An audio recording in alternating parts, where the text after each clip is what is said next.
This is the KUSI News at 6.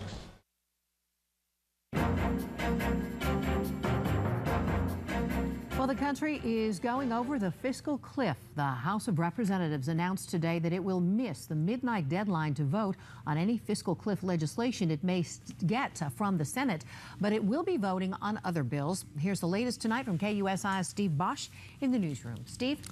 Sandra, we are getting some late word tonight. This is from the Senate Democratic side, saying the White House and the GOP reach a deal on the fiscal cliff. Now, we don't know if that involves just the Senate only or if that involves the House. The Senate could be taking a vote tonight, but of course the House is out of session, and they're not going to be able to take a vote until sometime tomorrow around 11 o'clock.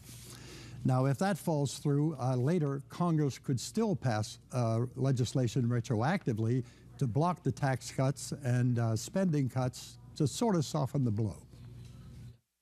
But if that legislation drags on, and that could happen, taxes go up for everybody starting tomorrow. For everybody, it's going to be a little bit different. But according to the Nonpartisan Tax Policy Center, the average family is going to have their taxes increased by $3,400 next year. Financial analyst Steve Sexton says your first indication will come in your paychecks, because your tax withholding will not be correct. They might see their second and third check be vastly adjusted because they didn't pay as much as they should have on the first one. It might create some budget challenges.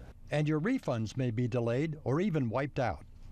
What's held up this deal is the automatic spending cuts from sequestration, a $1 trillion cut to defense which was not part of the deal. This is of critical importance to defense industry towns like San Diego. That'll cause California's 227,000 job losses if it goes through, and they don't do anything about that.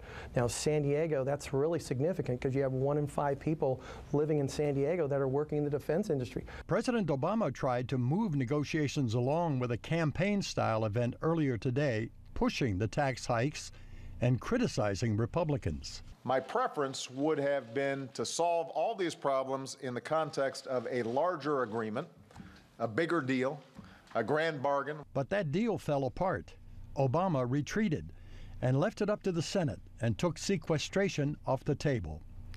There are those who felt going over the cliff is what the president wanted all along, because it would help him politically by blaming the Republicans for not taking this deal. I guess I have to wonder, and I think the American people have to wonder, whether the president really wants this issue resolved, or is it to his short-term political benefit? What the president did this afternoon set us back in civility and in leadership and in deal-making.